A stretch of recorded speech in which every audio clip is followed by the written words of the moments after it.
Hi, wanted to share a little bit of a story that happened in the last couple of weeks here with Grace. And unfortunately, she's a little bit hot, so I'm not going to hold on to her for very long. You can see she's got her beak open and she's pretty warm, but she, as you may know from following some of our other videos, we had a couple of chickens who had died and we weren't sure what was wrong with them. One of them we believe may have had something like a disease or something wrong with it, but there was another couple that had just sort of mysteriously passed away. We found them, one in the coop and the other one just outside the coop, and they just sort of were sitting there and they looked like they just died.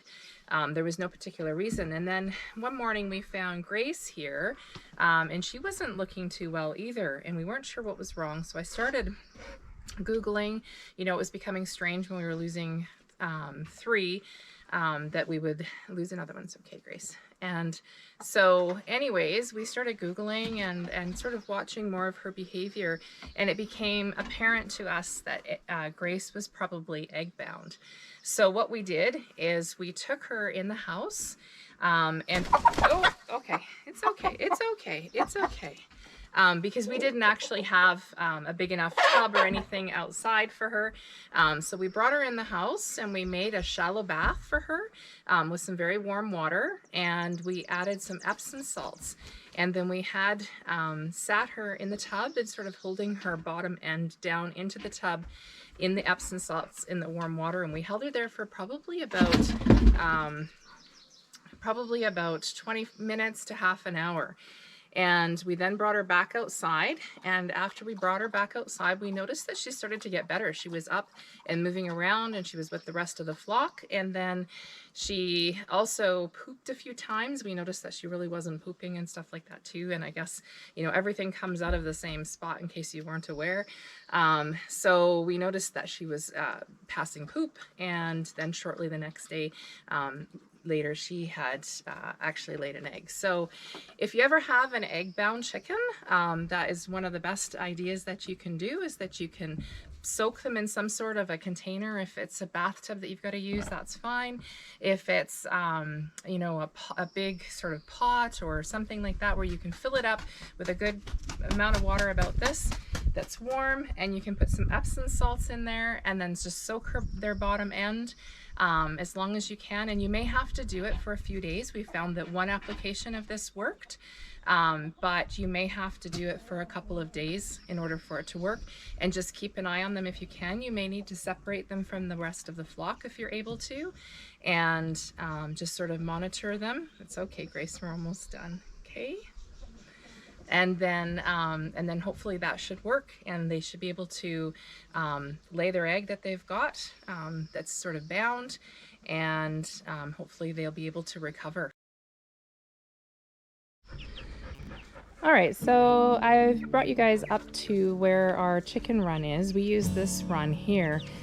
Well, as you can see, for the ducks over there, we have a part sectioned off for them, and then of course for the chickens and then the goats. So if we're not home or whatever, we have the goats that are penned up in here, and usually they're just free ranging during the day. So we've decided to bring the baby chicks out. They've been out a few times. We've actually had them in the in the duck section. And they've just been up in there wandering around and had their water. You can sort of see the area where they've been scratching here and flattening down the grass. They haven't moved around too much in there, but today they're out and they're really they're wandering about quite a bit. And we have one chicken in here who's one of our older chickens, and she's really good with them. We've sort of been watching what she's doing, and she just sort of wanders around them. She doesn't peck them on the heads or do anything to them to really bother them. So we're slowly integrating. Now, with them being over in the duck area for this past few days, like they go in at night in their usual little spot in our feed room. But during the day when we've had them here, the other chickens are able to wander. You know, this is outside of the fence here. So everything here is free ranging beyond this point. But in here, they've been able to sort of see each other, and that's a good way to integrate them with the rest of the flock. So they can see our established flock, they can wander by and, you know, sort of meet and greet a little bit without having, you know, one-on-one contact or anything happening. So yeah, we've got our older chicken. We kind of call her Little Mama. She's up there by the chicken house, and she's hanging out with them today, but she's not giving them any problems, and it's been pretty good. And it's really nice to see these guys out and about and on the grass and enjoying the sunshine. And a little bit later I'll bring them up a scoop of feed, and we'll just put it on the ground here and I'll peck and scratch at it. So they're doing really good, and pretty soon we're going to be getting them. You can see it's a little hot. Even they're sort of, if you get a chance to take a look, they're holding their beaks open and breathing. It's pretty warm out today, but there are some shady spots. So if they go up there, there's a bit of shade and stuff like that, and they're starting to wander up that way and investigate a little bit. So that's good. But well, a good thing we have a high enough fence, because they are starting to learn to fly too. But we well, this is going to be interesting to see what this interaction will be here. So this guy looks like he wants to challenge Little Mama. But anyways, pretty soon we'll be moving them into the coop with the rest with the rest of the flock, and we'll do that at night time. I guess that's the best time, although that's a little bit difficult for us to do. It gets a little bit dark around 11 o'clock here at night, 11:30, and then just for the summer months, and then it actually tends to be getting light again by about 3:30 in the morning. So if we're going to put them up, we're going to have to put them up after 11:30 at night, up on the roost, and just, you know, it'll be a little bit dark for a while, for a few hours, and then we'll have to be able to come up and monitor things super early in the morning, because we just want to make sure mostly that the rooster isn't attacking them. He has come by the fence a few times and tried to get, you know, pecking at them and stuff like that, and he looks like he's quite upset with them. I'm not sure, but we'll have to really monitor him. I'm not sure how the other the hens will do. They, like I said, we've had Little Mama with them, and she's getting upset. I think she's going to want to get out of this run here. But anyways, we're going to just have to integrate them slowly by slowly, but then that'll be over the next 2 weeks. Okay, so I thought I would bring you guys down for a quick little tour of our garden, and just to see how things are going. We have got lots of growth happening in here. Now, as you can see, we took some random marigolds that we had got from our local building supply greenhouse. And when we put the marigolds out, it was the May long weekend, and they should have been okay. But unfortunately, a couple of days after that, we had some really cold temperatures here, and it ended up getting a little bit of frost. So I have a feeling that's what's happened with those two marigolds. I'm probably going to pull them, but I am noticing that there's still a little bit of green on them. So we'll just see if they happen to recover or not. They're just sort of interplanted amongst the stuff that we've got planted that are vegetables, just to bring maybe some bees and other pollinators here. So we've got some cauliflower that's growing here, which is doing really well. And now, if you'll remember, if you've watched previous videos, our goat one of our goats had gotten in and sort of tossed all of the tags that I had written up, these plastic tags. And so I'm sort of depending on being able to recognize what some of these plants are as they come up, just in case any of them have changed. We've got some sunflowers growing down at the end here, which are just starting to come up. And these are supposed to be sugar baby watermelons. So it looks like one has come up, and maybe another one over here in the back there. It's a little small, and I don't think they'll have enough time with our short growing season, but we'll see what happens.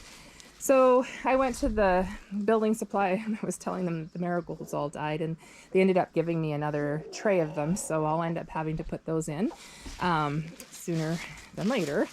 And we're just going to see where we've got some space. So this one here, same thing. He had gotten all the black leaves and everything, but he's really greening up. So we're going to leave him there, and hopefully he'll recover. We've got garlic chives coming up here.